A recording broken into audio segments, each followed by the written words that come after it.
Thank you for having us here. I thought the weather would be colder, but it's warmer. Probably we had good luck. I will be brief. I will first recap, the overall crisis Ethiopia faces today.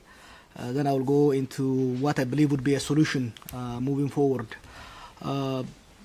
When we talk about crisis today in Ethiopia, it's quite acute. It's okay. Just push the button. Thanks. Okay. Better for you. It's facing a very acute crisis in all dimensions. Politically, it is facing a crisis from within the government and outside the government.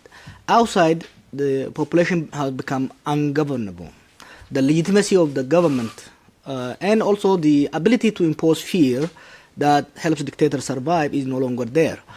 Particularly in two largest regions, in Oromia and Amhara regions, the population do not trust the government. They do not fear the government. They do not believe they are actually part of the system.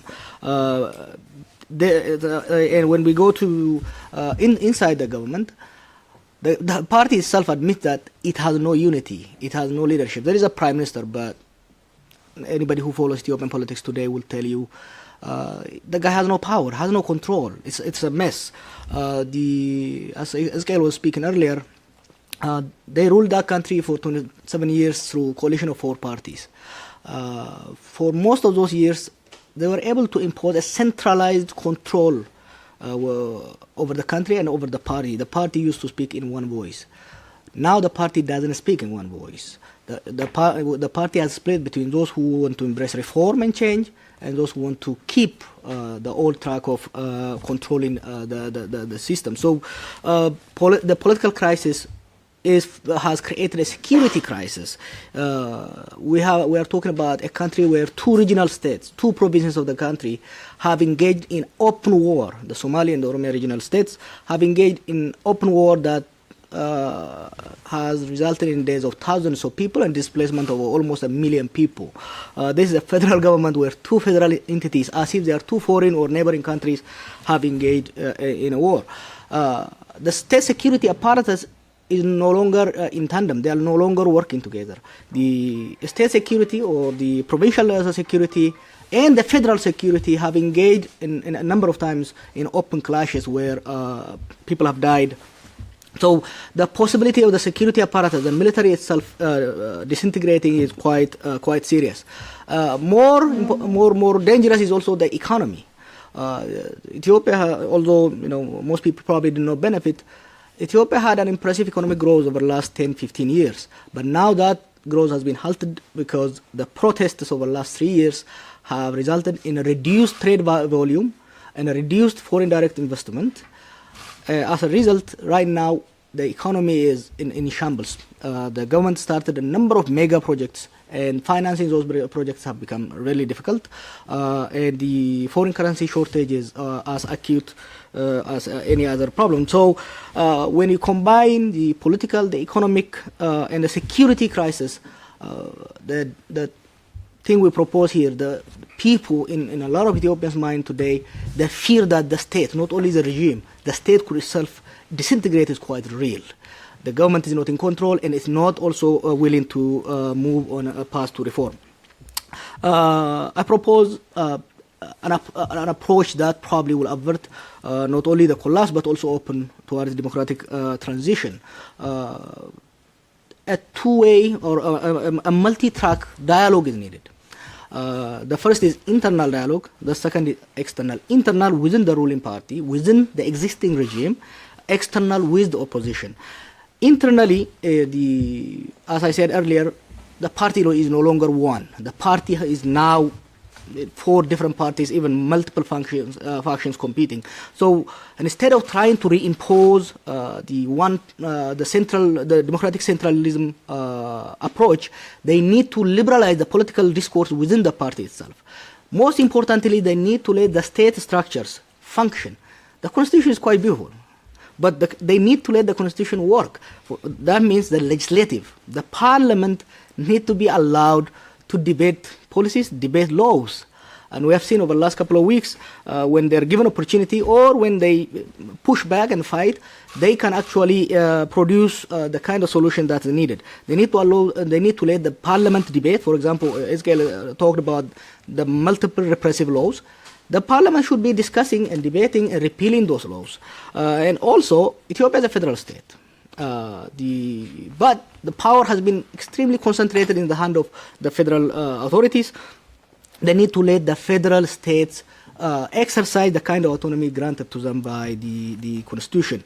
The judiciary, the judiciary has a number of competent judges, but interference from the security branch prevents judges from undertaking their oaths.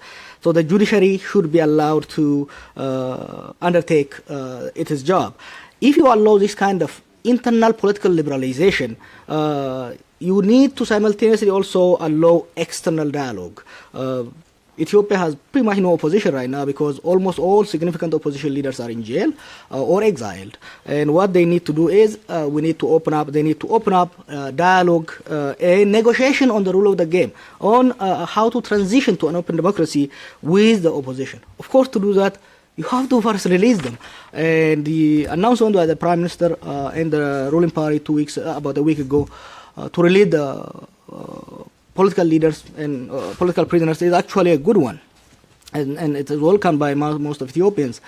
However, it has to be done quickly, and it has to be done unconditionally, and it's also the minute they are released, their movement within the country, their ability to organize their members to function properly, to open their offices need to be allowed, and both public and behind the scene negotiation has to happen with these opposition leaders in order to allow democratic transition. So to summarize, as we said earlier, both possibilities of state collapse as well as the transition to a stable democracy is there.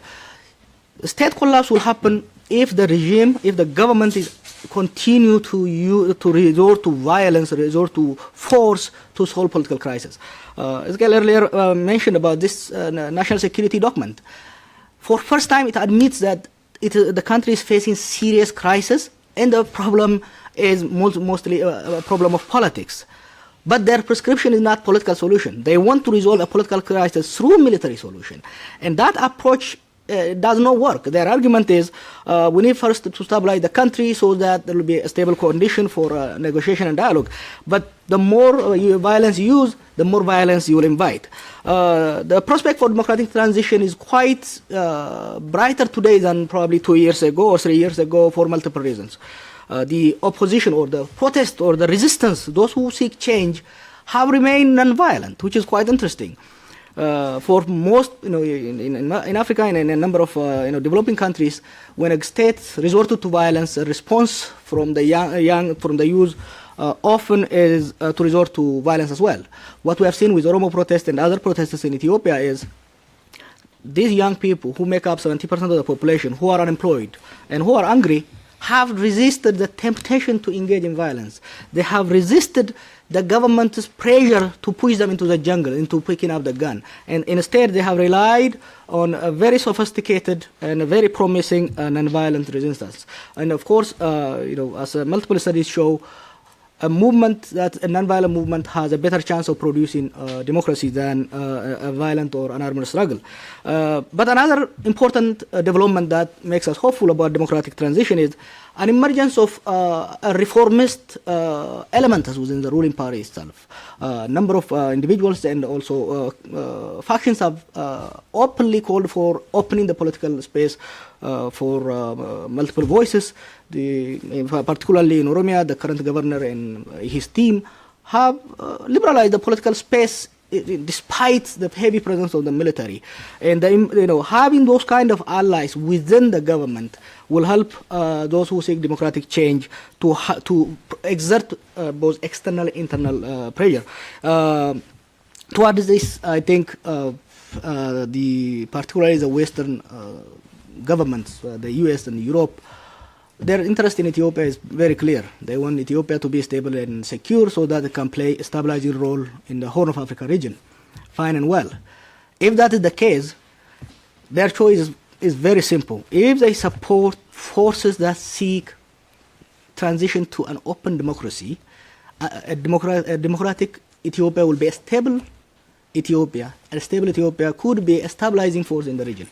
But if they continue to pump money and support politically in other ways a regime that chooses to continuously securitize and militarize the politics in the country, the possibility of state collapse could be real, and the collapse of the state and the regime and an increasingly violent confrontation could not only destabilize Ethiopia but also destabilize the region. We are hopeful. We'll take questions now. Good.